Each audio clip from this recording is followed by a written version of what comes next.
우린 지금 매우 빠른 시대를 살고 있다.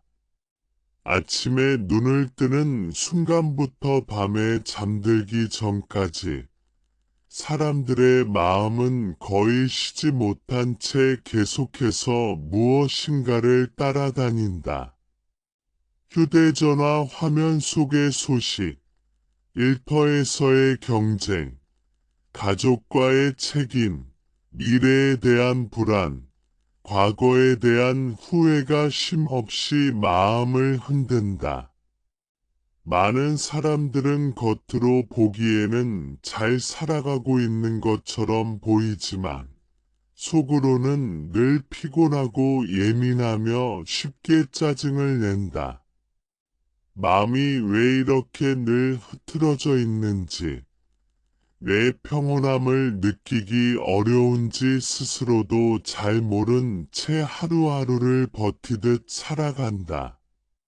불교에서는 이런 상태를 마음이 바깥으로 흩어져 있는 삶이라고 말한다. 마음이 현재에 머무르지 못하고 아직 오지 않은 일이나 이미 지나간 일에 끌려다니며 스스로를 소모시키는 상태다. 이때 마음은 탁해지고 작은 일에도 크게 흔들리며 자신과 타인 모두에게 상처를 주기 쉽다. 그래서 불교에서 말하는 수행의 출발점은 특별한 능력을 얻는 것이 아니라 이 흐트러진 마음을 다시 맑게 하는 데 있다. 이를 우리는 마음을 청정하게 한다고 표현한다. 청정한 마음이란 아무 생각도 없는 상태를 의미하지 않는다. 감정이 전혀 일어나지 않는 냉정한 사람이 되는 것도 아니다. 청정한 마음이란 생각과 감정이 일어나더라도 그것에 끌려가 휘둘리지 않고 스스로 알아차릴 수 있는 상태를 말한다. 맑은 물의 먼지가 잠시 떨어질 수는 있지만 곧 가라앉아 다시 투명해지는 것처럼 마음도 흔들리되 금방 본래의 자리로 돌아올 수 있는 힘을 가진 상태다. 현대인들에게 이 청정한 마음은 선택이 아니라 필요에 가깝다. 마음이 늘 혼란스러운 상태로 오래 지속되면 몸도 함께 지치게 된다. 이유 없는 두통, 만성 피로, 불면, 우울감은 단순히 몸의 문제가 아니라 마음의 상태와 깊이 연결되어 있다. 불교는 오래전부터 마음이 몸을 이끈다고 보아왔다. 마음이 편안하면 호흡이 부드러워지고 호흡이 부드러우면 몸도 자연스럽게 이완된다. 반대로 마음이 늘 긴장 상태에 있으면 몸 역시 그 긴장을 그대로 떠안게 된다. 사람들은 흔히 마음이 힘들 때 환경을 바꾸려 한다. 직장을 옮기면 나아질 것이라 생각하고 사람을 바꾸면 편해질 것이라 기대하며 장소를 떠나면 마음도 따라 변할 것이라 믿는다. 물론 환경의 영향이 전혀 없다고 할 수는 없다. 그러나 불교에서는 환경보다 중요한 것은 그것을 대하는 마음의 태도라고 본다. 같은 상황에서도 어떤 사람은 크게 괴로워하고 어떤 사람은 비교적 담담하게 받아들인다. 이 차이는 능력의 차이가 아니라 마음을 다루는 힘의 차이다. 이야기를 하나 들어보자. 소에서 회사 생활을 하는 김성훈이라는 사람이 있다. 그는 누구보다 성실하고 책임감이 강한 사람으로 평가받는다. 그러나 그 성실함은 어느 순간부터 그를 지치게 만들었다. 상사의 말 한마디에도 마음이 요동치고 동료의 작은 행동에도 쉽게 신경이 쓰였다. 퇴근 후에도 머릿속에서는 업무 생각이 떠나지 않았고 잠자리에 누워서도 내일을 걱정하며 잠을 설쳤다. 그는 스스로를 강한 사람이라고 믿었지만 사실 그의 마음은 늘 긴장 속에 묶여 있었다. 김성훈이 겪는 이 상태는 특별한 사람이어서가 아니다. 많은 현대인들이 비슷한 마음 상태로 살아간다. 문제는 이런 상태가 오래 지속되면 자신이 원래 어떤 사람이었는지조차 잊어버린다는 데 있다. 마음이 늘 반응만 하게 되면 삶은 선택이 아니라 자동적인 반복이 된다. 불교에서 말하는 무명은 바로 이런 상태를 가리킨다. 알지 못해서가 아니라 알아차리지 못해서 생기는 어둠이다. 청정한 마음은 이 자동 반응의 고리를 끊는 데서 시작된다. 마음이 흔들리는 순간을 알아차리고 그 흔들림을 그대로 지켜보는 힘이 생기면 사람은 더 이상 감정의 노예가 되지 않는다. 화가 나도 그 화에 휩쓸리지 않고 불안이 올라와도 그 불안을 그대로 삼키지 않는다. 이렇게 마음을 지켜보는 태도가 자리 잡히면 삶은 조금씩 부드러워진다. 불교 수행이 어렵게 느껴지는 이유는 많은 사람들이 수행을 일상과 분리된 특별한 행위로 생각하기 때문이다. 산속에서 명상해야만 가능하고 긴 시간 앉아 있어야만 효과가 있다고 믿는다. 그러나 진정한 수행은 시장 한가운데서도 사무실에서도 가정에서도 이루어진다. 마음이 어디에 머물고 있는지를 알아차리는 순간 그 자리가 곧 수행의 자리다. 청정한 마음을 유지한다는 것은 평생 단 한 번 이루어지고 끝나는 일이 아니다. 매일 반복해서 길러야 하는 태도에 가깝다. 하루에도 수십 번, 수백 번 마음은 흐트러진다. 중요한 것은 흐트러지지 않는 것이 아니라 흐트러졌음을 알아차리고 다시 돌아오는 것이다. 이 돌아옴이 반복될수록 마음은 점점 맑아지고 안정된다. 그래서 불교에서는 매일 실천할 수 있는 구체적인 길을 제시한다. 복잡한 철학 이전에 오늘 하루를 어떻게 살아갈 것인가에 대한 지침이다. 마음을 지키는 세 가지 기본적인 실천은 어렵지 않지만 꾸준히 하면 삶 전체를 바꿀 만큼 깊은 힘을 지닌다. 이 세 가지는 생각을 다루는 법, 말을 다루는 법, 그리고 노력을 다루는 법과 깊이 연결되어 있다. 이제 우리는 질문을 던질 수 있다. 바쁜 일상 속에서 완벽하지 않은 삶 속에서 어떻게 하면 마음을 조금이라도 맑게 유지할 수 있을까? 특별한 재능이 없어도 종교적인 배경이 달라도 누구나 실천할 수 있는 방법은 무엇일까? 이 질문에 대한 답은 멀리 있지 않다. 바로 오늘 하루를 어떻게 살아가느냐에 달려 있다. 하루를 살아가는 태도는 그 사람의 마음 상태를 그대로 만들어낸다. 우리는 흔히 큰 사건이나 인생의 전환점이 마음을 바꾼다고 생각하지만, 불교의 관점에서는 오히려 아주 사소한 하루의 반복이 마음을 형성한다고 본다.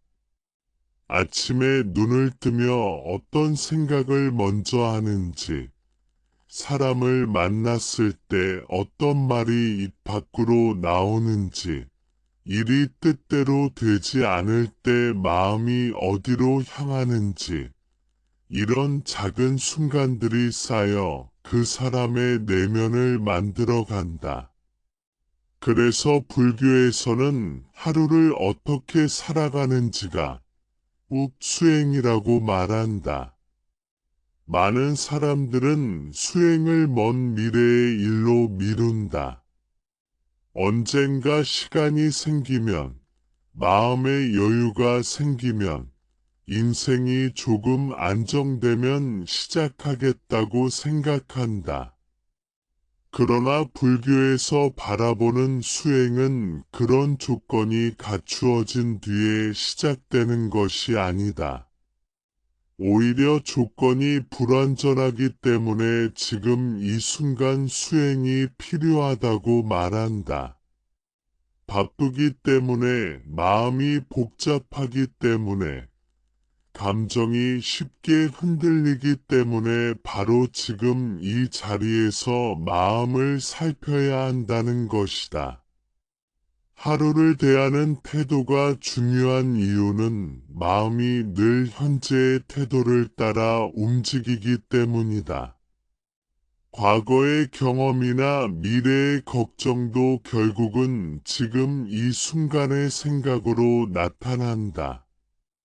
따라서 지금의 태도가 바뀌지 않으면 아무리 환경을 바꾸어도 마음은 같은 패턴을 반복한다. 이것이 바로 불교에서 말하는 업의 흐름이다. 업은 운명처럼 고정된 것이 아니라 반복된 태도와 선택이 만들어 낸 방향성이다. 이 흐름을 이해하면 삶을 바라보는 시선이 조금 달라진다. 불교는 우리에게 완벽해지라고 요구하지 않는다. 대신 알아차리라고 말한다. 지금 내가 어떤 태도로 하루를 살고 있는지, 무의식적으로 반복하는 반응은 무엇인지, 그 반응이 나와 타인에게 어떤 결과를 가져오는지를 부드럽게 바라보라고 권한다. 이 알아차림이 생기는 순간, 자동으로 흘러가던 삶의 작은 틈이 생긴다. 이 틈이 바로 변화의 시작이다. 예를 들어, 누군가의 말에 상처를 받았을 때, 우리는 대개 즉시 반응한다. 마음속에서 불편함이 올라오고 얼굴이 굳어지며 말투가 날카로워진다. 이 모든 과정은 너무 빨리 일어나기 때문에 스스로도 자각하지 못한 채 지나간다. 그러나 하루를 살아가는 태도가 깨어 있으므로 조금씩 바뀌면 그 짧은 순간에 알아차림이 들어온다. 아, 지금 내 마음이 불편해지고 있구나. 이 한 번의 자각만으로도 반응의 방향은 달라질 수 있다. 불교에서는 이를 삶을 바로 본다고 표현한다. 바로 본다는 것은 판단하거나 억누르는 것이 아니라 있는 그대로를 왜곡 없이 바라보는 것이다. 감정이 생겼다면 감정이 생긴 줄 알고, 생각이 떠올랐다면 생각이 떠올랐음을 아는 것이다. 이렇게 하루를 살아가다 보면 마음은 점점 덜 소모된다. 예전에는 같은 상황에서 크게 흔들렸던 일들이 조금은 가볍게 지나가게 된다.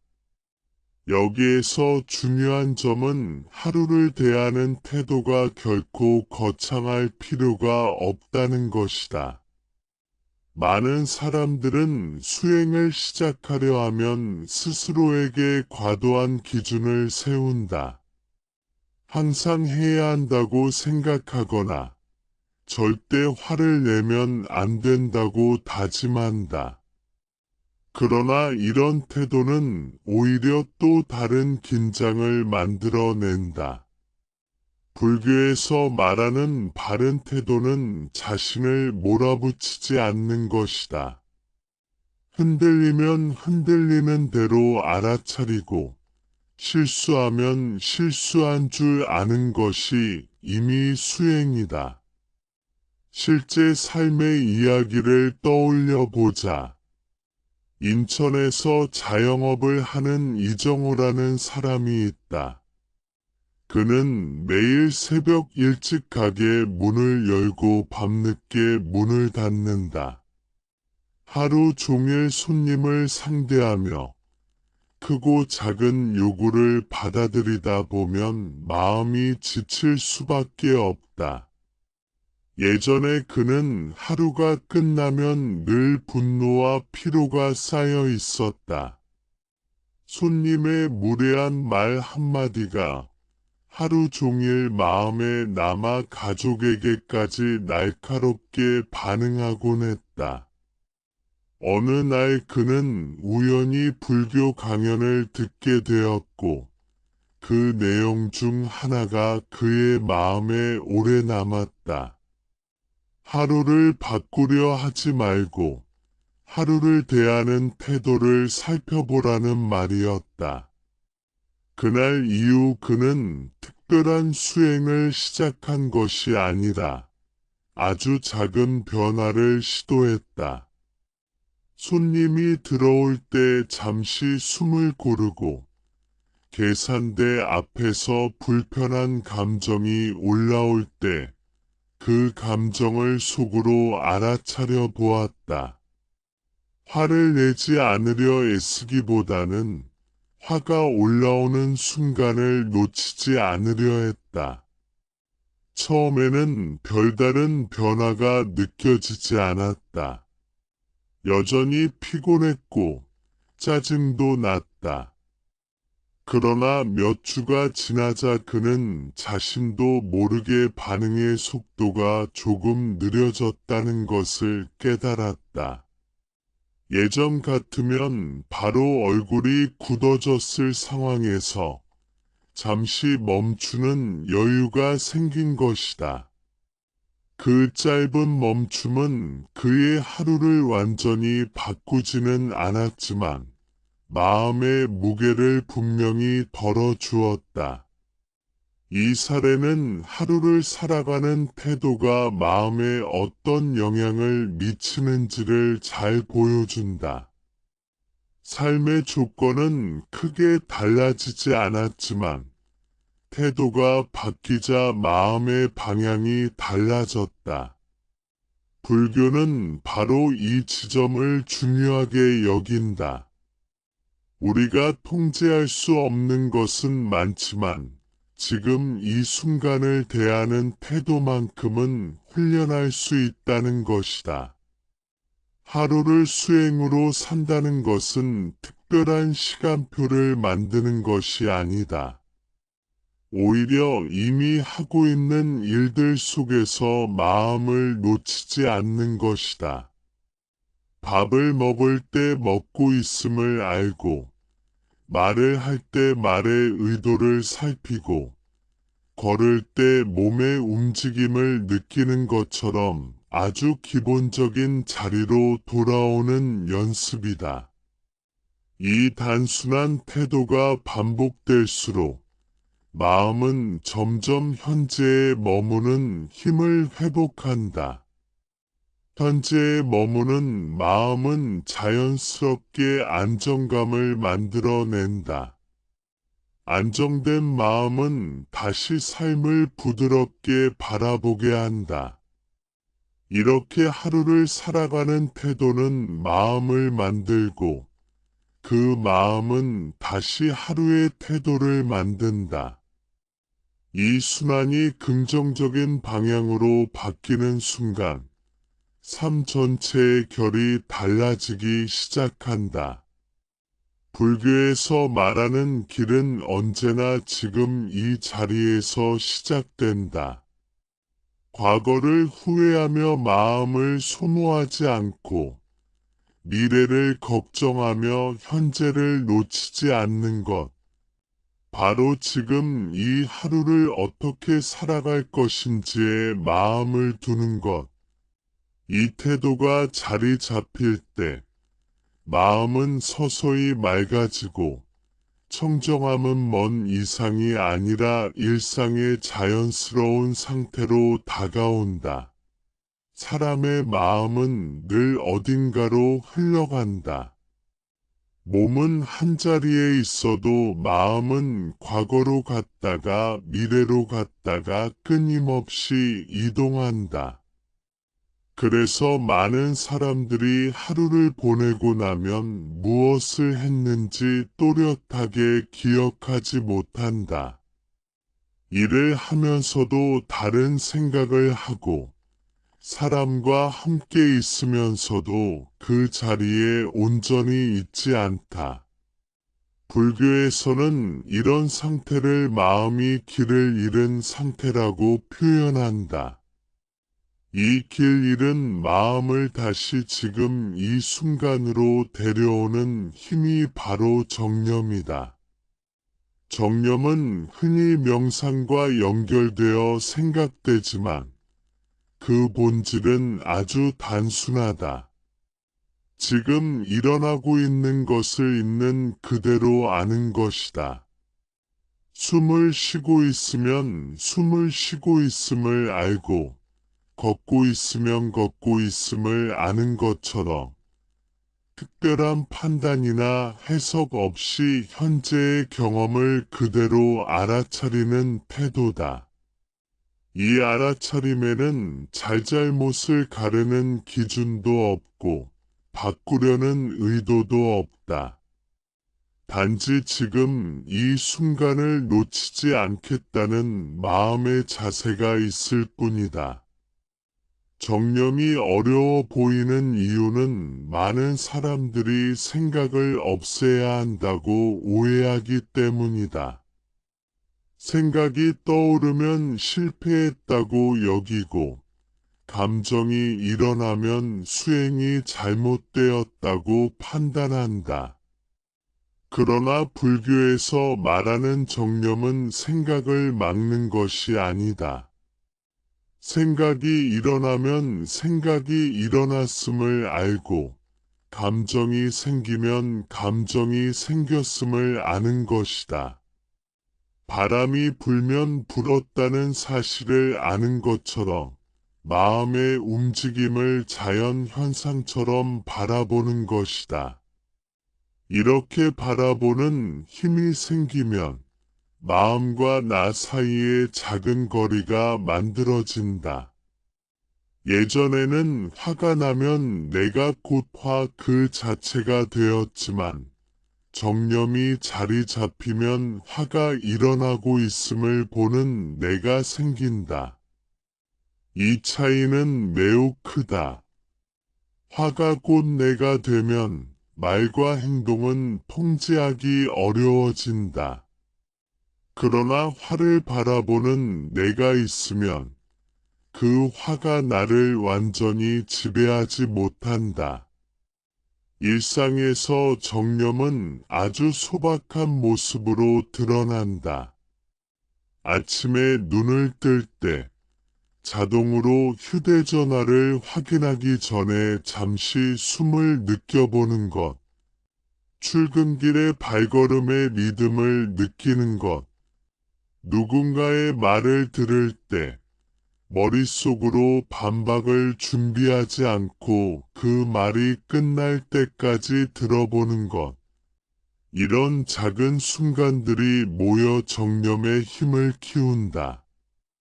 정념은 마음을 편안하게 만들기 위한 기술이 아니라 마음을 정직하게 바라보기 위한 태도다. 그래서 때로는 정념을 실천하면 오히려 불편함이 먼저 드러나기도 한다. 그동안 무의식적으로 피하고 있던 불안, 외로움, 분노가 또렷하게 느껴질 수 있다. 그러나 이것은 잘못된 방향이 아니다. 오히려 마음이 깨어나고 있다는 신호다.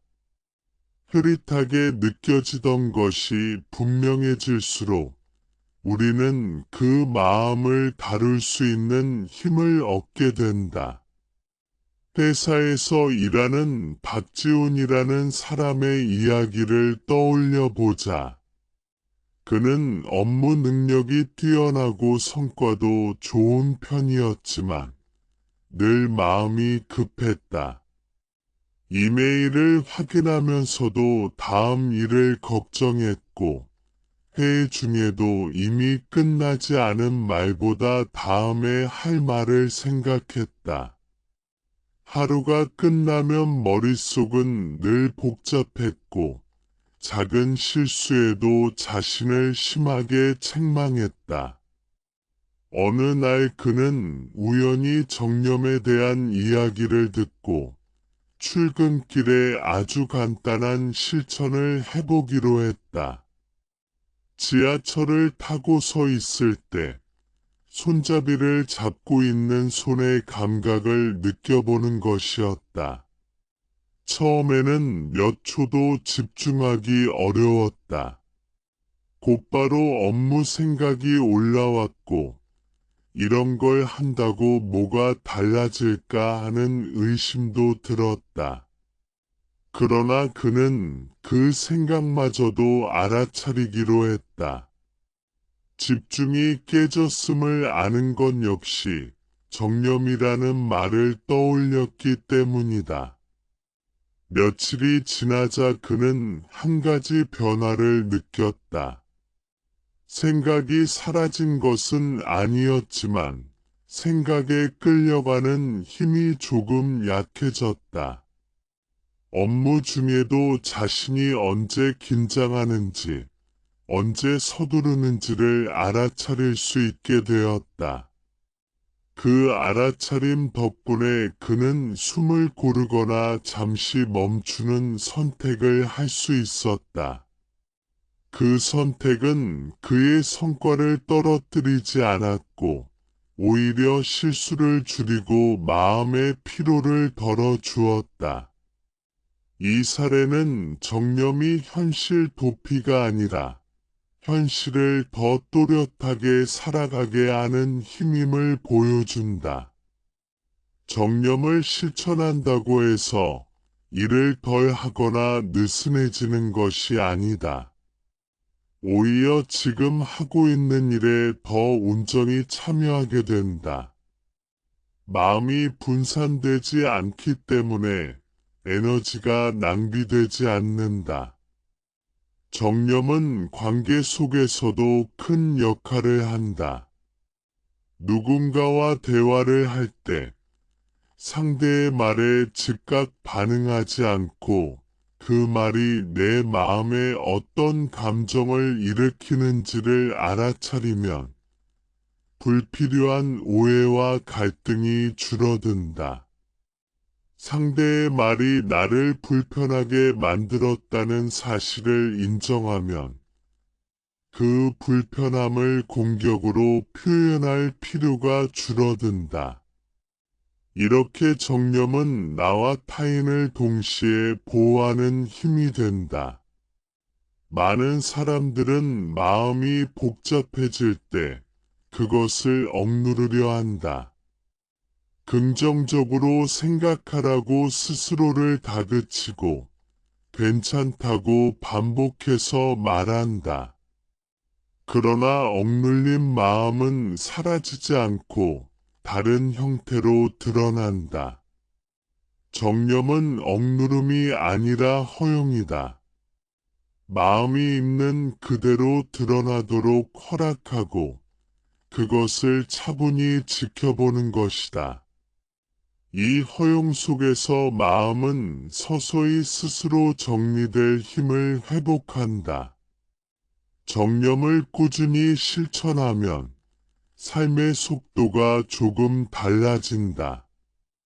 내부의 변화는 여전히 빠를 수 있지만 그 변화에 반응하는 마음의 속도는 부드러워진다.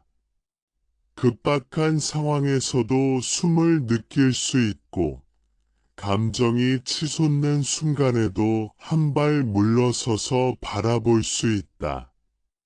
이 여유는 타고나는 성격이 아니라 반복된 알아차림에서 길러진다. 지금 이 순간을 알아차리는 삶은 완벽한 평온을 약속하지 않는다. 대신 흔들리는 순간마다 다시 돌아올 수 있는 기준점을 제공한다. 이 기준점이 바로 청정한 마음의 뿌리다. 정념은 그 뿌리를 일상 속에서 단단하게 내려주며 어떤 상황에서도 마음이 완전히 길을 잃지 않도록 지켜준다. 직장에서의 하루는 많은 사람들에게 마음 수행의 가장 어려운 자리로 느껴진다. 시간에 쫓기고 성과를 요구받으며 사람 사이의 미묘한 감정까지 동시에 감당해야 하기 때문이다. 그래서 정념이 실제로 도움이 되는지 의문을 품는 사람도 많다. 그러나 바로 이런 자리에서 정념은 가장 분명한 힘을 드러낸다. 바쁜 환경 속에서 마음이 어떻게 자동으로 반응하는지를 알아차리는 순간 삶의 질은 눈에 띄게 달라지기 시작한다. 서울의 한 IT 회사에서 일하는 김민수라는 사람이 있다. 그는 30 중반의 평범한 직장인으로 맡은 일에 책임감이 강하고 동료들로부터 신뢰도 받는 편이다.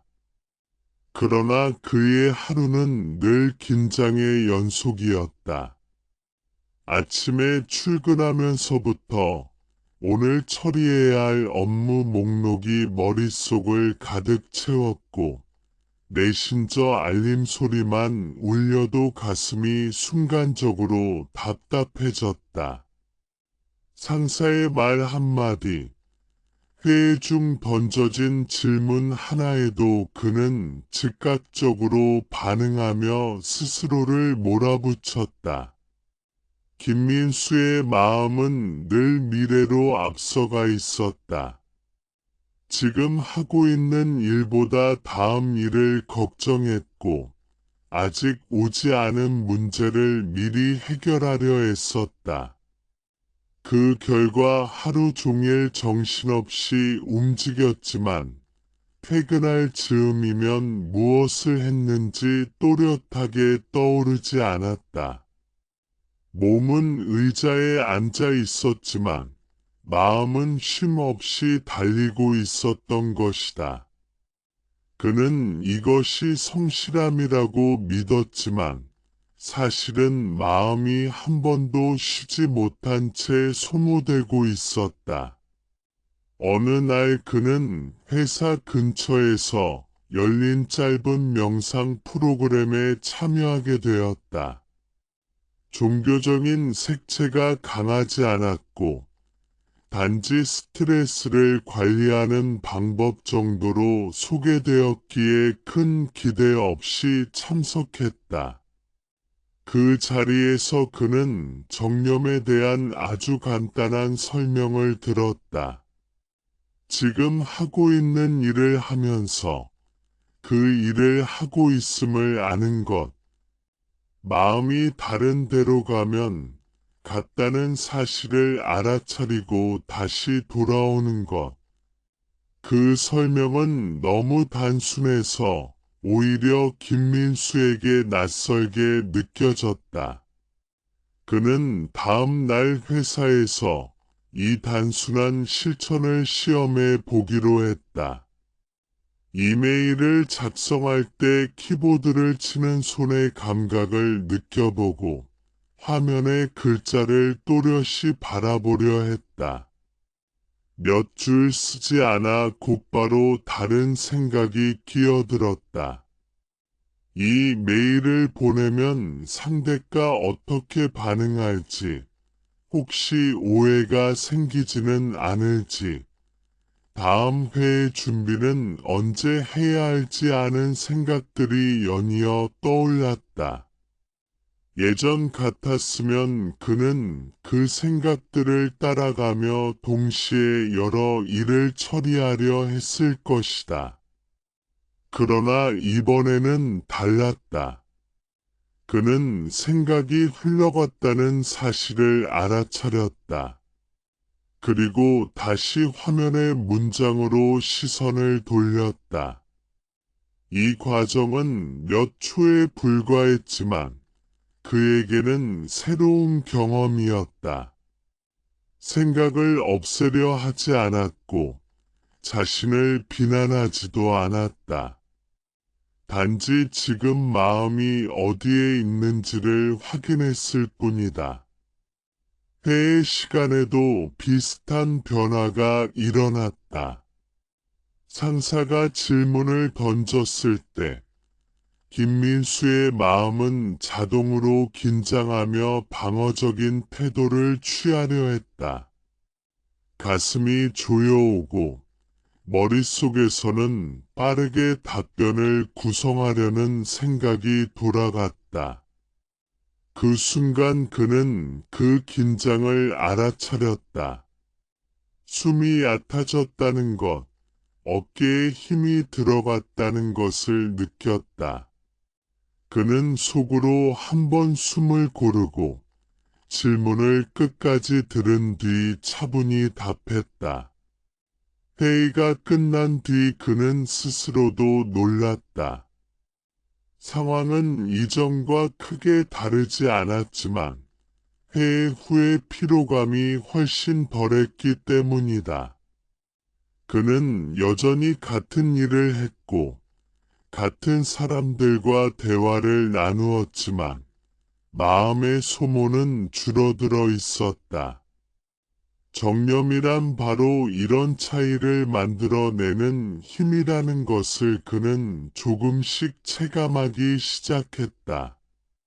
정념의 핵심은 결과를 바꾸는 데 있지 않다. 상황을 통제하려는 도구도 아니다. 정념은 과정 속에서 마음이 어떻게 움직이는지를 비추는 등불에 가깝다. 김민수의 업무량은 줄지 않았고 회사의 요구도 변하지 않았다. 그러나 그는 더 이상 자신의 마음이 자동 반응에 끌려가도록 방치하지 않았다. 이 작은 차이가 하루를 지나는 질감을 완전히 바꾸어 놓았다.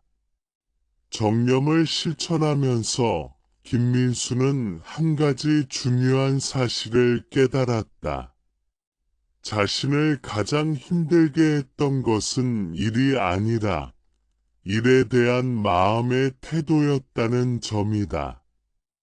끊임없이 잘해야 한다는 압박, 실수하면 안 된다는 두려움, 타인의 평가에 대한 과도한 의식이 그의 마음을 쥐고 흔들고 있었다. 정념은 이 압박을 없애주지는 않았지만 그 압박이 작동하는 방식을 보게 해주었다. 보게 되면 선택이 가능해진다. 긴장이 올라오는 순간 그는 숨을 고를 수 있었고 불안이 커질 때 그 불안을 그대로 두는 선택을 할 수 있었다. 이렇게 선택의 여지가 생기자 그는 더 이상 감정에 끌려다니는 존재가 아니라 감정을 다룰 수 있는 사람이 되어갔다. 동료와의 관계에서도 변화가 나타났다. 이전에는 상대의 말에 즉각적으로 방어하거나 속으로 반박하느라 대화를 온전히 듣지 못했다. 정념을 연습한 뒤로는 상대의 말을 들으며 내 안에서 일어나는 반응을 동시에 알아차리게 되었다. 불편함이 올라오면 그 불편함을 느끼고 그 감정이 말로 바로 튀어나오지 않도록 지켜보았다. 그 결과 대화의 톤이 부드러워졌고 불필요한 오해도 줄어들었다. 이 사례는 정념이 추상적인 개념이 아니라 매우 현실적인 삶의 기술임을 보여준다. 특히 직장처럼 복잡한 관계와 압박이 얽힌 공간에서는 마음을 알아차리는 힘이 곧 자신을 지키는 힘이 된다. 정념은 회피가 아니라 직면이며 무관심이 아니라 깊은 참여다. 김민수는 여전히 바쁜 하루를 보낸다. 때로는 여전히 마음이 흐트러지고 예전의 습관적인 반응이 튀어나오기도 한다. 그러나 그는 이제 그 사실을 알아차린다. 그리고 다시 돌아온다. 이 돌아옴이 반복되면서 그의 마음은 예전보다 훨씬 안정된 바탕을 갖게 되었다. 정념은 하루아침에 완성되는 능력이 아니다. 매 순간 놓치고 다시 알아차리고 또다시 돌아오는 과정을 통해 조금씩 깊어진다. 김민수의 이야기는 특별한 사람이어서 가능한 변화가 아니다. 지금 이 순간 자신의 마음을 한 번 더 살펴보려는 누구에게나 열려있는 길이다. 직장의 소음 속에서도, 업무의 압박 속에서도 정념은 조용히 작동하며 마음을 청정한 자리로 이끈다. 사람의 말은 마음의 그림자와 같다.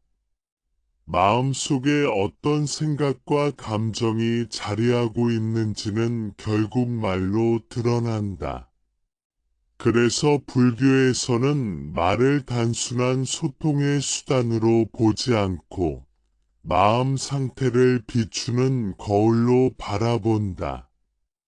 말이 거칠어질 때 마음은 이미 흔들리고 있고 말이 부드러울 때 마음 역시 일정한 안정 위에 놓여 있다.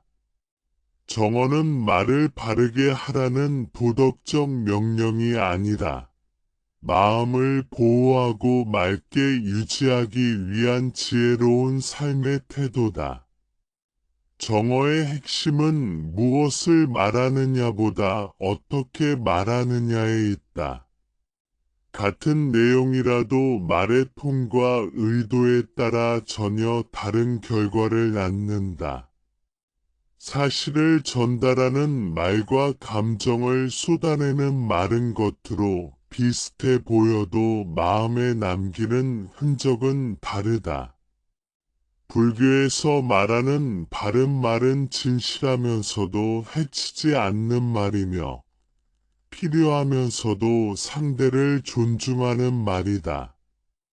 침묵이 더 바른 선택일 때는 침묵을 선택할 줄 아는 지혜 또한 정어에 포함된다. 현대 사회에서 말은 그 어느 때보다 빠르게 소비된다. 메시지 하나, 댓글 한 줄.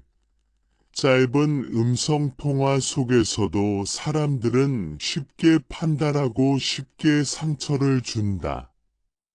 얼굴 마주하지 않아도 말은 그대로 전달되고 때로는 더 날카롭게 작용한다. 이런 환경 속에서 정어는 더욱 중요한 수행이 된다. 말을 하기 전에 잠시 마음을 살피는 습관이 없다면 우리는 의도치 않게 많은 업을 쌓게 된다. 정어가 어려운 이유는 말이 대부분 자동 반응으로 나오기 때문이다. 기분이 좋으면 말이 가벼워지고 기분이 나쁘면 말이 날카로워진다. 이 과정에서 우리는 말이 마음을 더 자극한다는 사실을 잊는다. 한번 던진 말은 다시 돌아오지 않고 그 말은 상대의 마음에 흔적을 남길 뿐 아니라 말한 자신의 마음에도 그대로 남는다.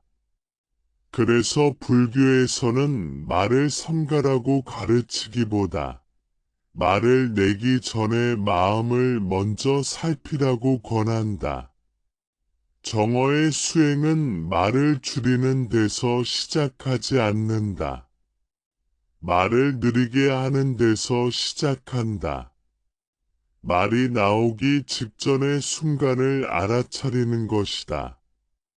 지금 이 말은 어디에서 나오고 있는지, 분노인지 두려움인지 인정받고 싶은 욕구인지 스스로에게 조용히 묻는 것이다. 이 질문이 들어오는 순간, 말은 이미 절반은 정화된다. 일상에서 흔히 볼 수 있는 장면을 떠올려 보자. 퇴근 후 가족과 함께 있는 자리에서 하루의 피로가 채 풀리지 않은 상태로 대화를 나누다 보면 사소한 말에도 예민해지기 쉽다. 말은 상황보다 감정을 먼저 반영한다. 그래서 가까운 사이일수록 말은 더 쉽게 거칠어진다. 정어는 바로 이 익숙함 속에서 가장 큰 힘을 발휘한다. 부산에서 두 아이를 키우며 일하고 있는 이지은이라는 사람이 있다. 그녀는 책임감이 강하고 가족을 위해 늘 최선을 다하는 사람이었다. 그러나 바쁜 일상 속에서 그녀의 말은 점점 짧아지고 날카로워졌다. 아이들이 질문을 하면 귀찮다는 듯 대답했고 배우자의 말에는 쉽게 짜증이 섞였다. 그녀 스스로도 그런 자신의 모습을 좋아하지 않았지만 피곤함이 쌓일수록 말은 더 거칠어졌다. 어느 날 아이가 울먹이며 왜 엄마는 항상 화가 나 있느냐고 물었을 때 그녀는 큰 충격을 받았다. 그 순간 그녀는 자신의 마음보다 말이 먼저 튀어나오고 있었음을 깨달았다. 이후 그녀는 정어에 대해 접하게 되었고 말을 바꾸기보다 말이 나오기 전에 마음을 먼저 살펴보기로 했다. 이지은이 처음 시도한 것은 아주 단순한 것이었다. 아이가 말을 걸 때 바로 대답하지 않고 숨을 한번 고르는 것이었다. 그 짧은 멈춤 속에서 그녀는 자신의 피로와 짜증을 인식했다. 그리고 그 감정이 아이 때문이 아니라 하루 동안 쌓인 부담에서 비롯되었다는 사실을 알아차렸다. 이 알아차림은 그녀의 말을 완전히 바꾸지는 않았지만 말에 나를 무디게 만들었다. 정어는 완벽한 말만 하겠다는 다짐이 아니다. 오히려 말이 거칠어질 수밖에 없는 자신의 상태를 솔직하게 인정하는 데서 시작된다.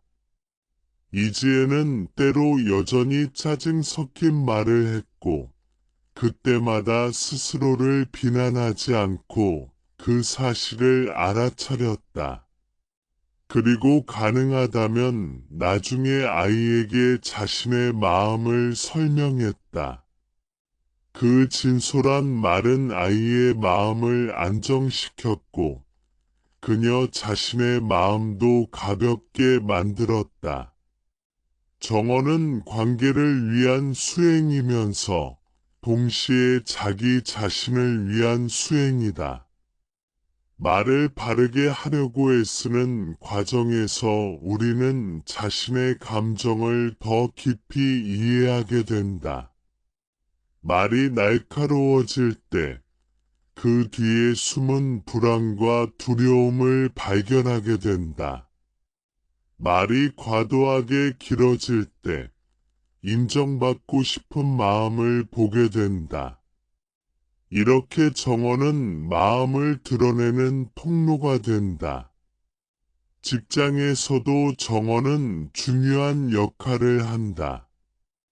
의견을 말해야 할 때와 침묵해야 할 때를 구분하는 힘 비판을 해야 할 때에도 상대의 존엄을 해치지 않는 표현을 선택하는 지혜는 관계를 오래 지속시키는 기반이 된다. 정어는 상대를 이기기 위한 말이 아니라 함께 가기 위한 말이다. 말을 바르게 한다는 것은 늘 옳은 말을 한다는 뜻이 아니다. 때로는 미숙한 말이 나올 수도 있다. 중요한 것은 그 말을 알아차리고 그로 인해 생긴 결과를 책임지는 태도다. 이런 태도가 쌓일수록 말은 점점 가벼워지고 마음은 점점 맑아진다.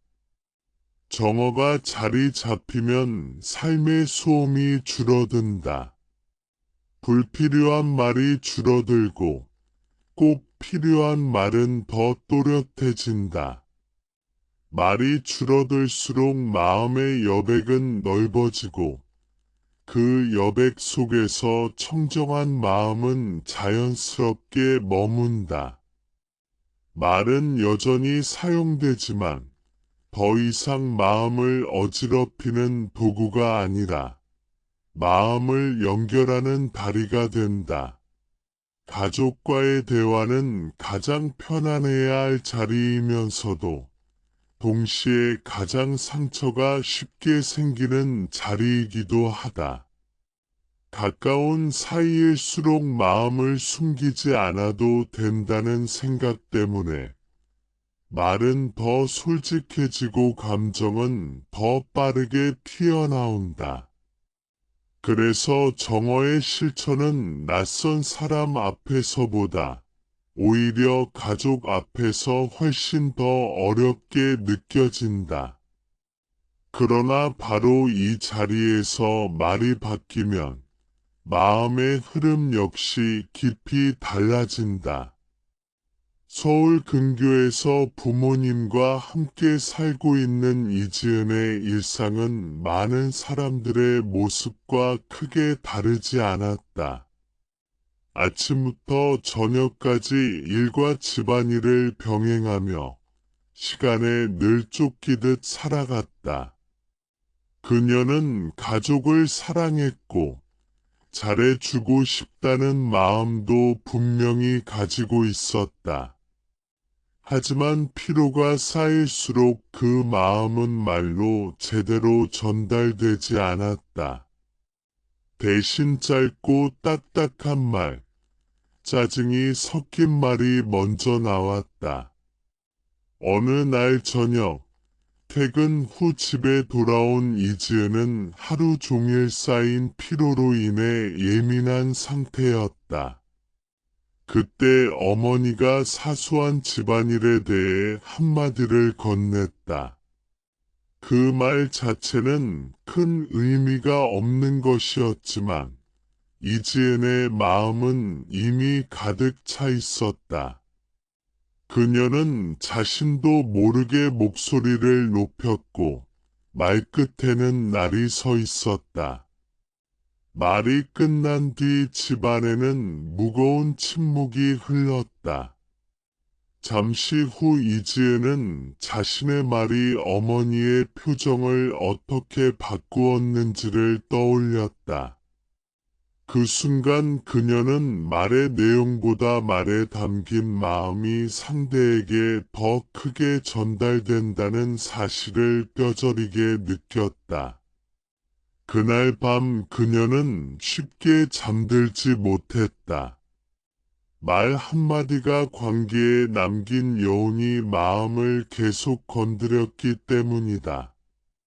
이후 이지혜는 정어에 대해 더 깊이 생각하게 되었다.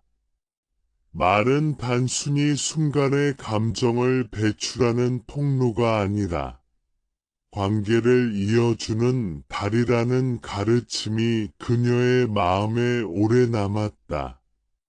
그녀는 말투를 억지로 바꾸기보다 말이 나오기 직전에 자신의 마음을 살피는 연습을 해보기로 했다. 다음 날 비슷한 상황이 다시 찾아왔다. 어머니의 말에 순간적으로 짜증이 올라왔다. 가슴이 답답해지고 예전처럼 바로 반응하고 싶은 충동이 일어났다.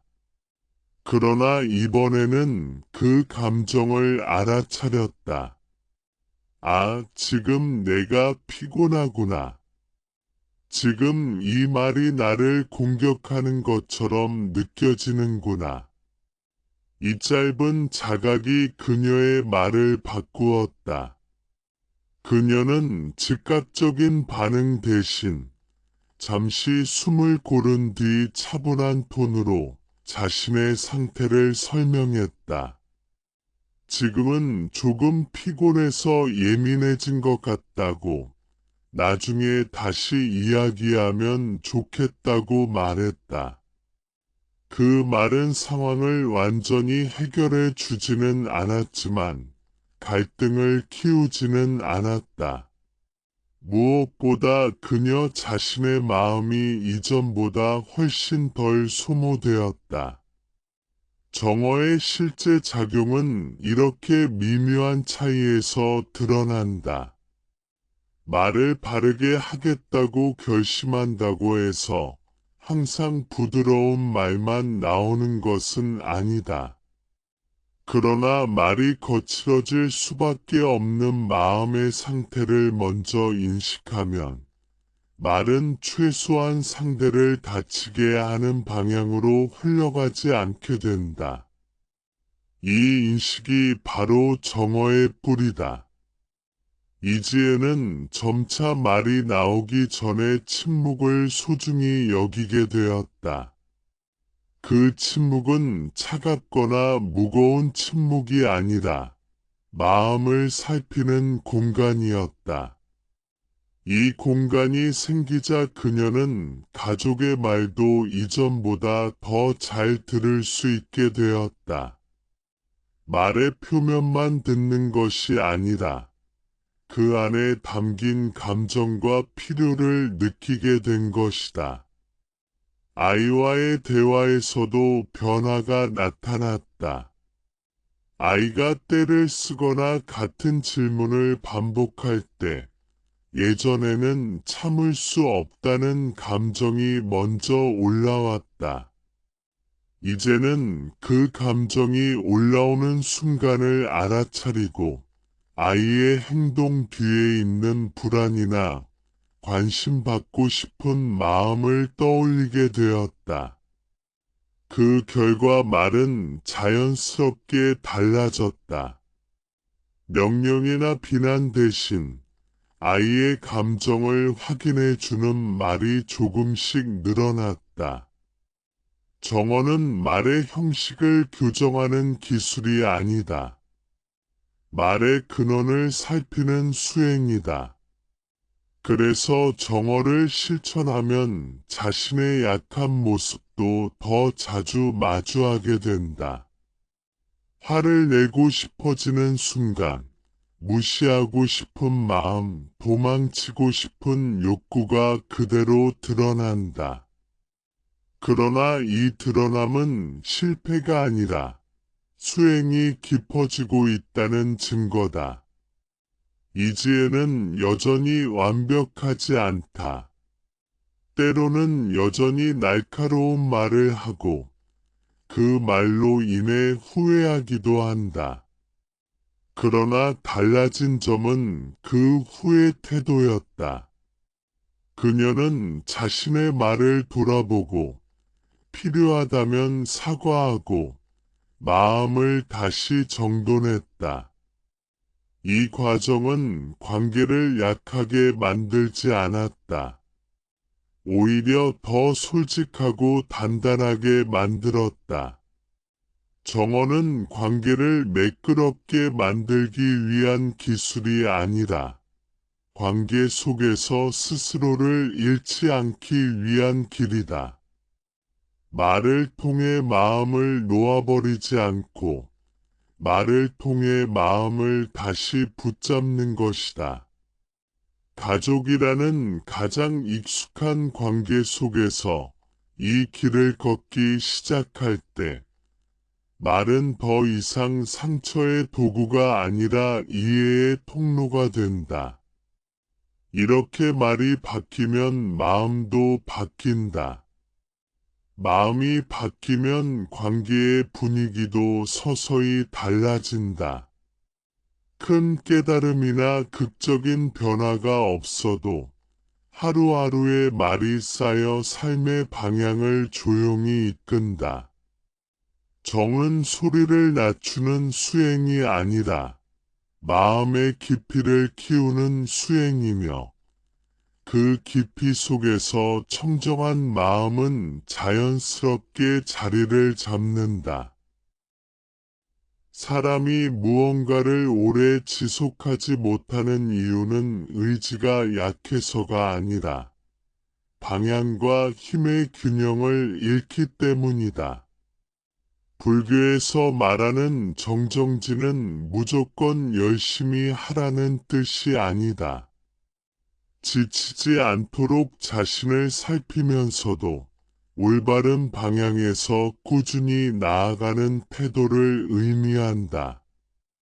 이 태도가 없으면 수행은 부담이 되고 삶은 끊임없는 자기 비난으로 흐르기 쉽다.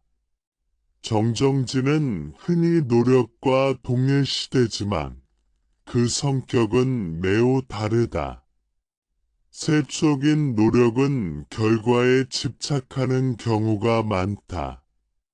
더 빨리, 더 많이, 더 잘해야 한다는 압박 속에서 자신을 밀어붙인다. 반면 정정지는 결과보다 방향을 중시한다. 지금 하고 있는 이 행동이 나를 더 맑게 하는지, 아니면 더 혼란스럽게 만드는지를 살핀다. 이 살핌이 동반되지 않는 노력은 쉽게 소진을 낳는다. 많은 사람들은 수행을 시작할 때 지나치게 큰 목표를 세운다. 하루에 오래 명상하겠다고 다짐하거나 감정을 완벽하게 다스리겠다고 결심한다. 처음에는 의욕이 넘치지만 얼마 지나지 않아 현실과의 간극에 좌절하게 된다. 그러고 나면 아예 포기해 버리거나 스스로를 무능하다고 단정짓는다. 정정지는 이런 극단을 경계한다. 할 수 있는 만큼, 그러나 놓치지 않고 가는 길을 가르친다.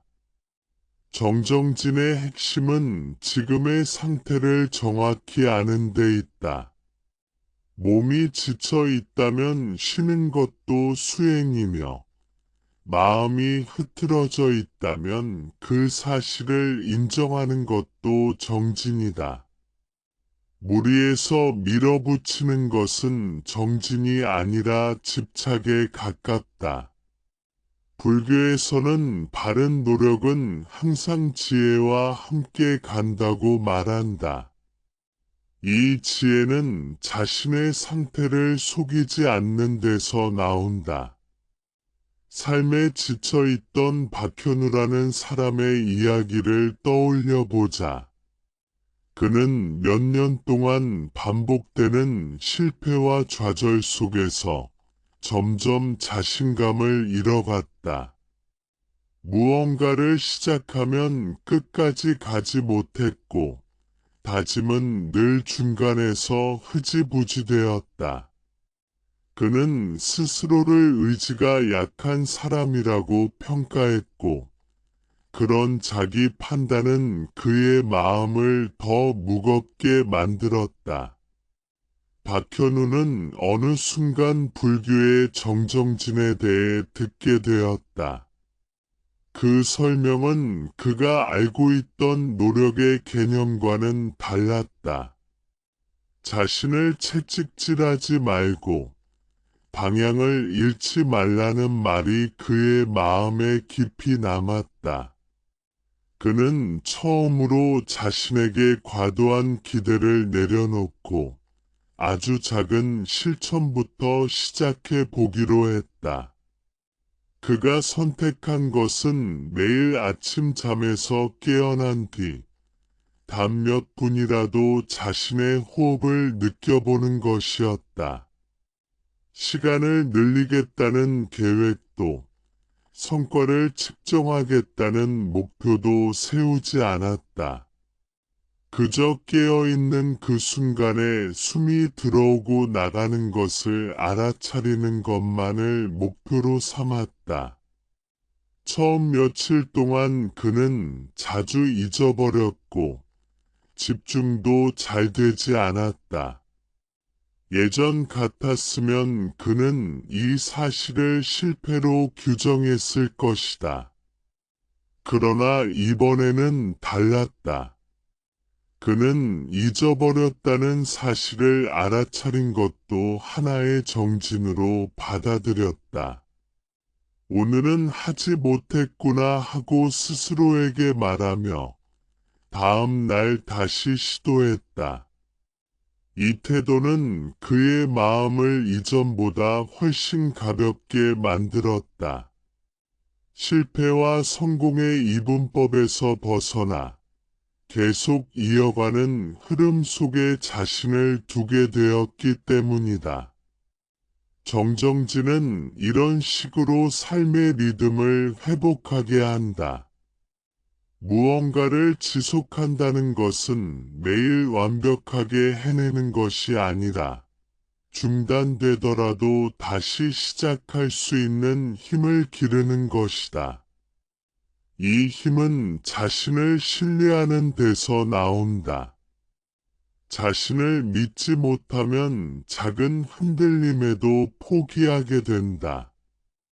정정진은 바로 이 신뢰를 서서히 쌓아 올린다. 박현우의 삶에도 변화가 나타났다.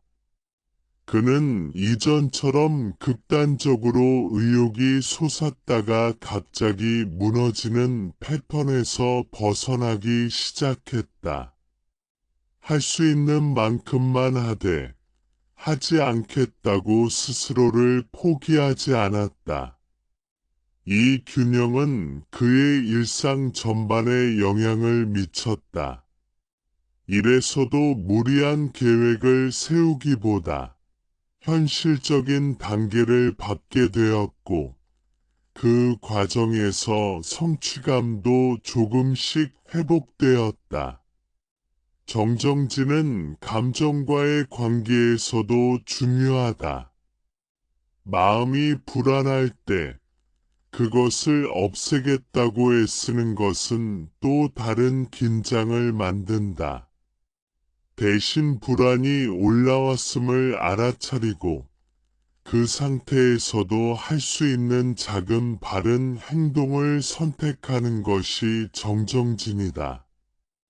예를 들어 불안한 상태에서도 숨을 느끼거나 말을 한 박자 늦추거나 몸을 조금 이완시키는 것만으로도 바른 노력이 된다. 이처럼 정정진은 거창한 수행이 아니라 방향을 잃지 않는 작은 선택들의 반복이다. 이 선택들은 눈에 띄는 성과를 바로 보여주지 않을 수 있다. 그러나 시간이 흐르면서 마음의 바탕을 단단하게 만든다. 바탕이 단단해지면 내부의 변화에도 쉽게 무너지지 않는다. 정정진은 자신을 미워하지 않는 수행이다. 부족함을 인정하되 그 부족함에 머무르지 않는 태도다. 박현우는 이제 자신을 이전처럼 무능하다고 부르지 않는다. 대신 지금도 배우는 중이라고 말한다. 이 말 한마디는 그의 마음을 이전보다 훨씬 부드럽게 만들었다. 삶은 늘 완벽하지 않고 마음은 자주 흔들린다. 그럼에도 불구하고 다시 바른 방향으로 돌아오려는 노력, 이 노력이 바로 정정진이다. 이 길 위에서는 속도보다 방향이 중요하고 결과보다 지속이 중요하다. 이렇게 걷는 길 위에서 마음은 조금씩 맑아지고 청정함은 노력의 부산물이 아니라 삶의 자연스러운 상태로 자리 잡게 된다. 삶에 지쳐 있다는 말은 단순히 피곤하다는 뜻을 넘어선다. 그것은 무엇을 해도 의미가 느껴지지 않고 다시 시작할 힘이 마음속에서 잘 떠오르지 않는 상태를 가리킨다. 이런 상태에 놓인 사람에게 노력하라는 말은 오히려 부담이 된다. 그래서 정정진은 삶에 지친 사람에게 가장 부드럽게 다가가는 가르침이 된다. 더 하라고 재촉하지 않고 지금 이 상태에서도 바를 수 있는 방향이 있음을 알려주기 때문이다. 박현우는 한동안 아무것도 하고 싶지 않은 상태로 지내고 있었다. 아침에 눈을 떠도 하루를 시작해야 할 이유가 분명하지 않았고 예전에 즐겁게 하던 일들도 더 이상 마음을 움직이지 않았다. 그는 스스로를 나약하다고 여겼고 그런 생각은 다시 아무것도 하지 못하게 만드는 악순환으로 이어졌다. 머릿속에서는 늘 과거의 실패 장면들이 반복되었고 미래에 대한 기대는 점점 희미해졌다. 그가 정정진을 접했을 때도 처음에는 큰 희망을 품지 않았다. 다만 예전과 다른 점은 이제는 자신을 몰아붙이지 않겠다고 마음먹었다는 것이었다. 그는 하루를 잘 살아야 한다는 생각 대신 하루를 망치지 않으면 충분하다고 스스로에게 말했다. 이 말은 그의 마음을 조금 느슨하게 만들었고 그 느슨함 속에서 아주 작은 여유가 생겼다. 박현우는 하루 중 가장 부담이 적은 순간을 골랐다. 밤에 잠들기 전 불을 끄고 누워있는 시간이었다. 그는 그 시간에 하루를 평가하지 않기로 했다. 잘한 일과 못한 일을 따지지 않고 그저 몸이 침대에 닿아 있다는 감각과 숨이 오르내리는 것을 느껴보았다. 생각이 올라오면 밀어내지 않고 오늘도 이런 생각이 있구나 하고 알아차렸다. 이 짧은 시간은 그에게 하루를 버텼다는 감각을 주었다. 며칠이 지나자 그는 조금씩 자신의 상태를 더 정확히 느끼게 되었다. 어떤 날은 몸보다 마음이 더 피곤하다는 것을 알았고, 어떤 날은 아무 이유 없이 가슴이 답답해진다는 것도 알아차렸다. 예전 같았으면 그는 이런 상태를 문제로 규정하고 고쳐야 할 대상으로 보았을 것이다. 그러나 이제는 그 상태를 있는 그대로 인정하는 것이 정정진의 일부라는 사실을 받아들이기 시작했다. 이 인정은 그의 선택을 바꾸었다. 아무것도 하기 싫은 날에는 억지로 계획을 세우지 않았고, 대신 해야 할 일 중 가장 작은 것 하나만 골랐다. 방을 정리하는 대신 컵 하나를 씻고, 운동을 하지 못한 날에는 잠깐 스트레칭만 했다. 이 작은 행동들은 겉으로 보기에는 미미했지만 그의 마음에는 분명한 흔적을 남겼다. 오늘도 완전히 멈추지는 않았다는 감각이었다. 정정진은 이렇게 자신과의 약속을 깨지 않도록 돕는다. 약속의 크기가 중요한 것이 아니라 그 약속을 대하는 태도가 중요하다. 박현우는 이제 자신에게 과도한 기대를 걸지 않았다. 대신 할 수 있는 만큼만 하되 자신을 버리지 않겠다고 다짐했다. 이 다짐은 시간이 지날수록 그의 마음을 조금씩 단단하게 만들었다. 사람을 만나는 태도에서도 변화가 나타났다. 예전에는 자신의 상태를 숨기거나 괜히 밝은 척하려다 더 지치곤 했다. 이제는 피곤하면 피곤하다고 솔직하게 말했고, 그 솔직함은 오히려 관계를 가볍게 만들었다.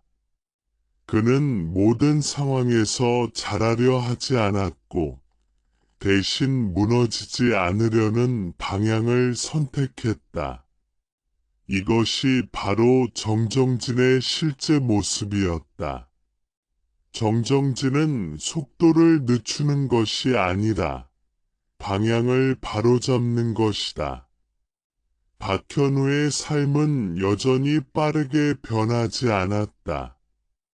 문제들이 갑자기 해결되지도 않았고, 기분이 늘 좋아진 것도 아니었다. 그러나 그는 더 이상 자신을 방치하지 않았다. 흔들리는 날에도 최소한의 중심을 유지하려 했고, 그 중심은 그를 다시 일상으로 돌아오게 했다. 이 과정에서 그는 한 가지 중요한 사실을 깨달았다. 마음이 회복되는 데에는 생각보다 많은 시간이 필요하지만 무너지는 데에는 아주 짧은 순간이면 충분하다는 것이다.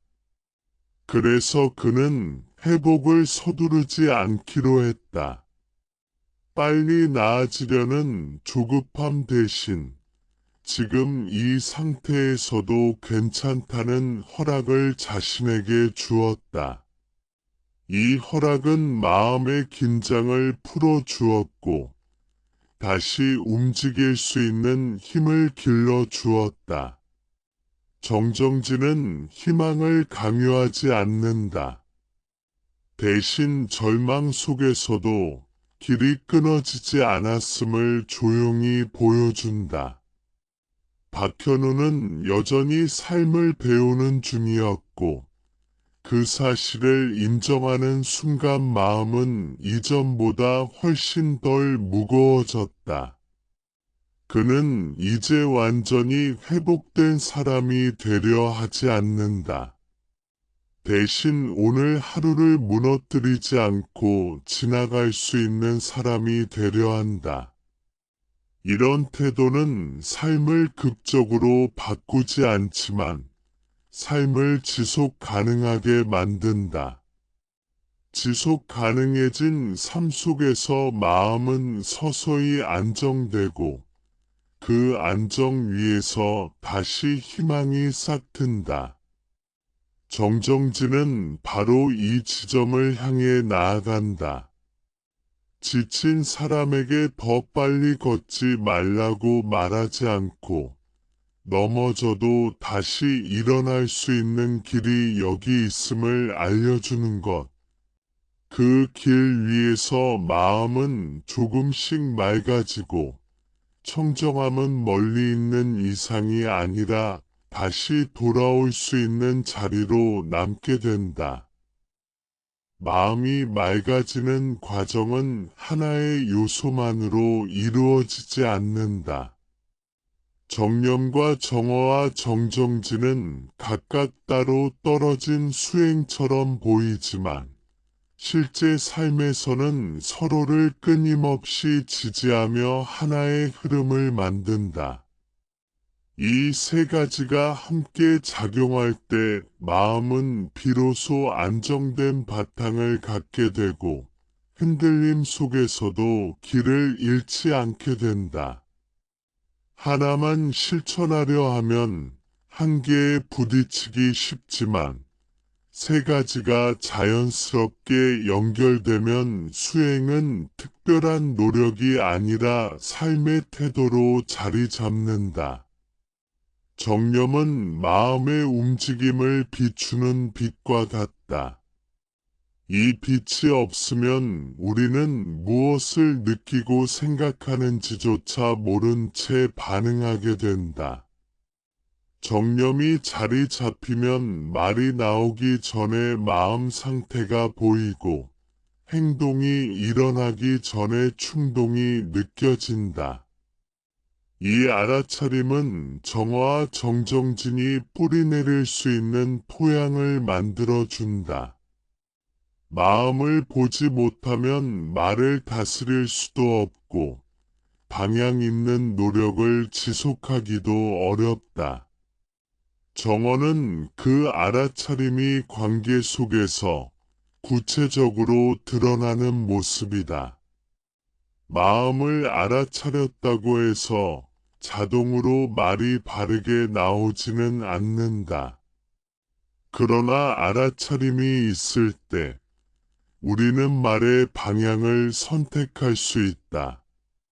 감정이 올라왔다는 사실을 아는 순간 그 감정을 그대로 쏟아낼 것인지 조금 다른 표현을 선택할 것인지 선택의 여지가 생긴다. 이 선택이 반복되면 말은 점점 마음을 해치지 않는 방향으로 흘러가게 된다. 정정진은 이 모든 과정을 이어주는 힘이다. 정념과 정어는 순간에 깨어 있음이지만 그것을 삶 전체로 확장시키기 위해서는 지속이 필요하다. 지속은 강한 의지에서 나오지 않는다. 방향을 잃지 않겠다는 부드러운 결심에서 나온다. 오늘 놓쳤더라도 다시 돌아오겠다는 태도. 말이 거칠어졌더라도 다시 살피겠다는 마음이 바로 정정진이다. 이 세 가지가 연결되는 과정을 한 사람의 일상 속에서 살펴보자. 대전에서 일하며 가정을 꾸리고 있는 최영수라는 사람은 늘 바쁘게 살아왔다. 그는 책임감이 강했고 가족과 직장 모두에서 기대를 많이 받는 사람이었다. 그러나 그 기대는 어느 순간부터 그의 마음을 짓누르기 시작했다. 그는 늘 잘해야 한다는 생각에 사로잡혀 있었고, 작은 실수에도 스스로를 심하게 책망했다. 그의 하루는 늘 빠르게 흘러갔다.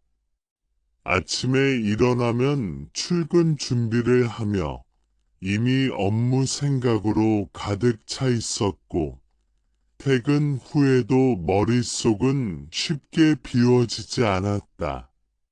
가족과 함께 있는 시간에도 그는 온전히 그 자리에 있지 못했다. 말은 늘 짧았고 마음은 늘 다음 할 일을 향해 가 있었다. 어느 날 그는 자신의 아이가 자신에게 말을 걸다가 중간에 포기하는 모습을 보게 되었다. 아이는 아버지가 듣고 있지 않다는 것을 이미 알고 있는 듯 보였다. 그 순간 그는 마음 깊은 곳에서 불편함을 느꼈다. 이 불편함은 그를 비난하지 않았지만 분명히 무엇인가를 돌아보게 만들었다. 그가 처음으로 시도한 것은 아이의 말을 들을 때 휴대전화를 내려놓는 것이었다. 이 작은 행동은 정념의 시작이었다. 그는 아이의 말을 들으며 자신의 마음이 얼마나 자주 다른 곳으로 향하는지를 알게 되었다. 처음에는 몇 마디 듣지 못하고 생각에 빠지곤 했다. 그러나 그 사실을 알아차리는 것만으로도 변화가 시작되었다. 그는 마음이 흘러갔다는 것을 보고 다시 아이에게로 돌아왔다. 이 알아차림은 자연스럽게 그의 말에도 영향을 미쳤다. 이전에는 아이의 말에 조언이나 평가가 먼저 나왔지만 이제는 그저 들었다는 표현을 하게 되었다. 그 말은 길지 않았지만 아이의 표정은 이전보다 훨씬 밝아졌다. 그는 이 변화를 통해 정어와 관계를 어떻게 바꾸는지를 직접 느끼게 되었다. 그러나 이런 변화는 늘 유지되지는 않았다. 바쁜 날에는 다시 예전의 습관으로 돌아가기도 했다. 그럴 때마다 그는 스스로를 탓하지 않으려 했다. 대신 오늘은 놓쳤구나 하고 인정하고 다음 순간에 다시 시도했다. 이 태도가 바로 정정진이었다. 완벽하지 않더라도 방향을 놓치지 않는 노력은 그의 마음을 점점 안정시켰다.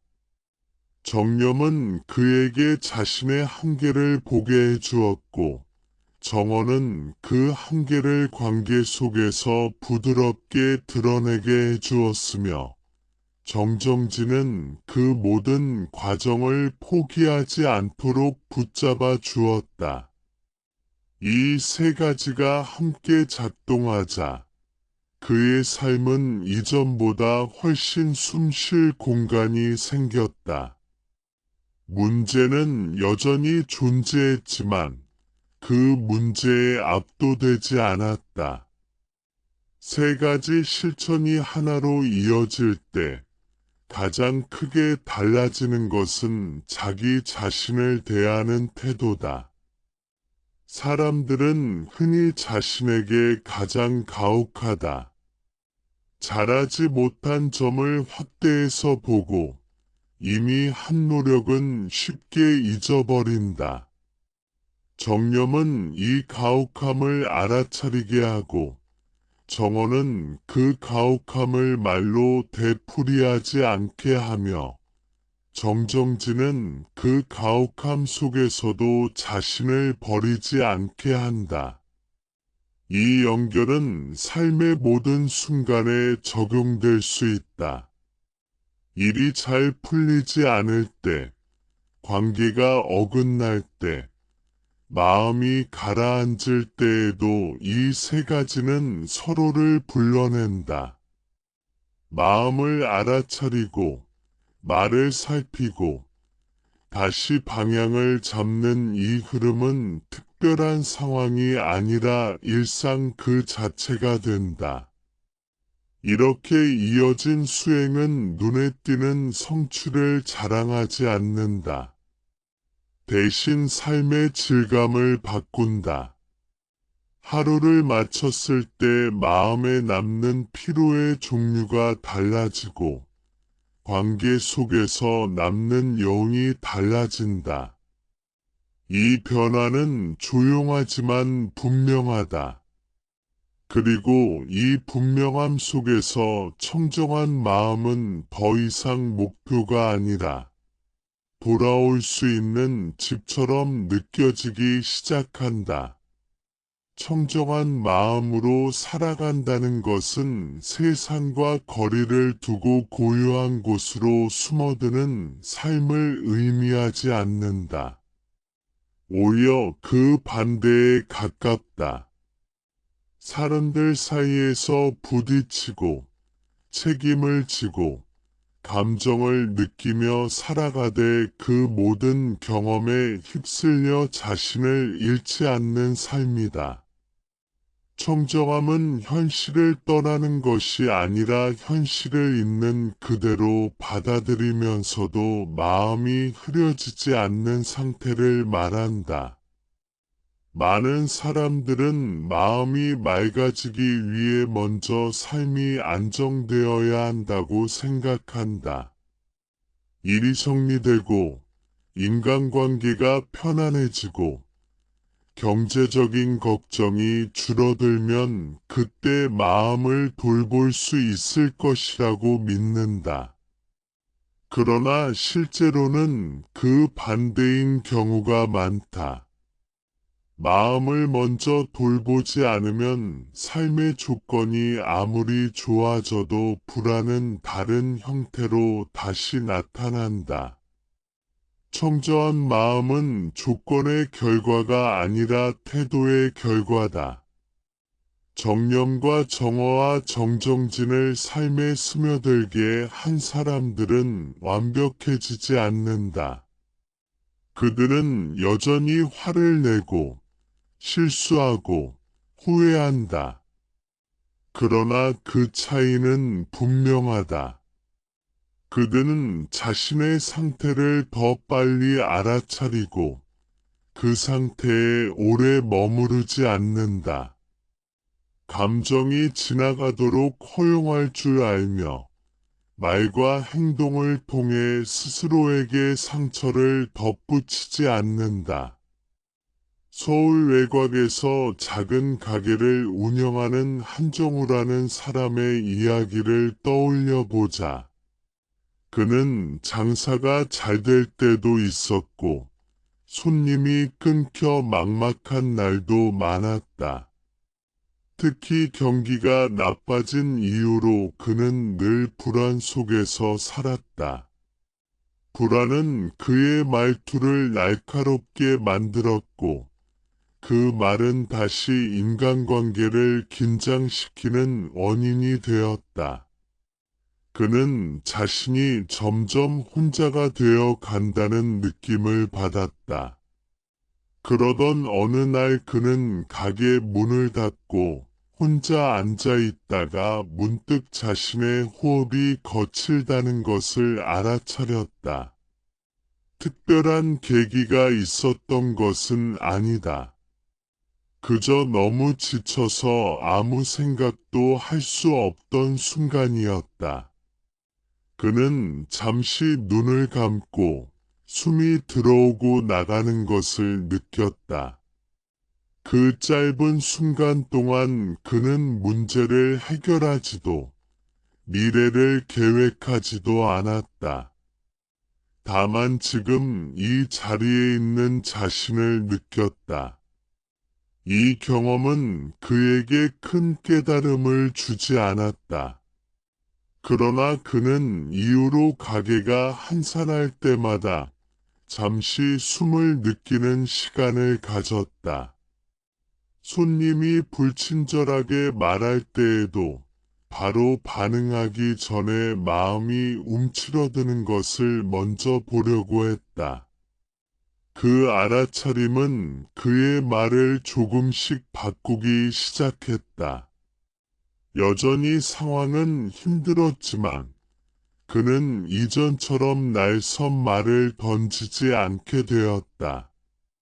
그는 어느 순간부터 자신의 하루를 이렇게 바라보게 되었다. 잘된 날과 안 된 날이 있는 것이 아니라 알아차린 순간과 놓친 순간이 있을 뿐이라고.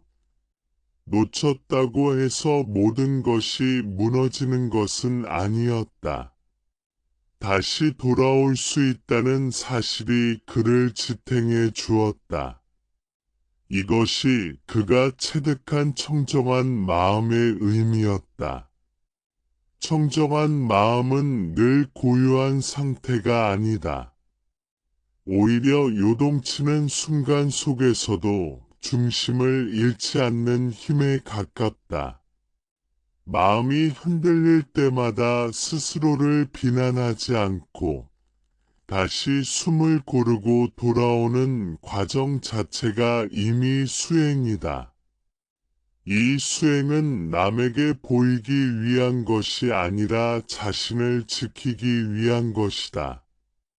삶은 계속해서 우리에게 선택을 요구한다. 그 선택은 늘 거창하지 않다. 지금 이 감정을 그대로 따라갈 것인지, 잠시 바라볼 것인지, 이 말을 그대로 내뱉을 것인지, 조금 다르게 표현할 것인지, 포기할 것인지, 아주 작은 한 걸음을 더 내디딜 것인지, 이 작은 선택들이 모여 마음의 방향을 만든다. 청정한 마음으로 살아간다는 것은 더 이상 자신과 싸우지 않는다는 뜻이기도 하다. 부족함을 없애려 애쓰는 대신 부족함을 아는 채 살아가는 법을 배우는 것이다. 불교에서 말하는 수행은 자신을 부정하는 길이 아니라 자신을 정확히 아는 길이다.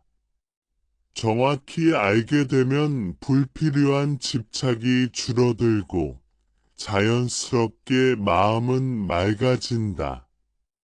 이 길에는 끝이 없다. 어느 날 갑자기 완성되는 상태도 없다. 그러나 분명한 것은 있다.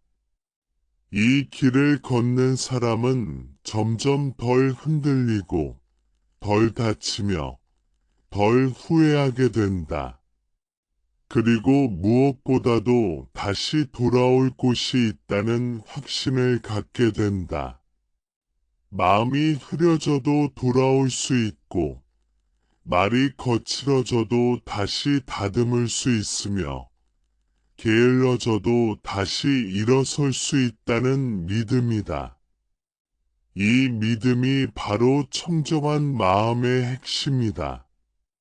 세상이 바뀌기를 기다리지 않고 자신이 사라지기를 바라지도 않으며 지금 이 모습 그대로 다시 시작할 수 있다는 조용한 확신. 그 확신 속에서 사람은 조금 더 부드러워지고 조금 더 단단해진다. 그렇게 살아가는 하루하루가 이미 수행이며 그 삶 자체가 맑은 마음의 표현이 된다.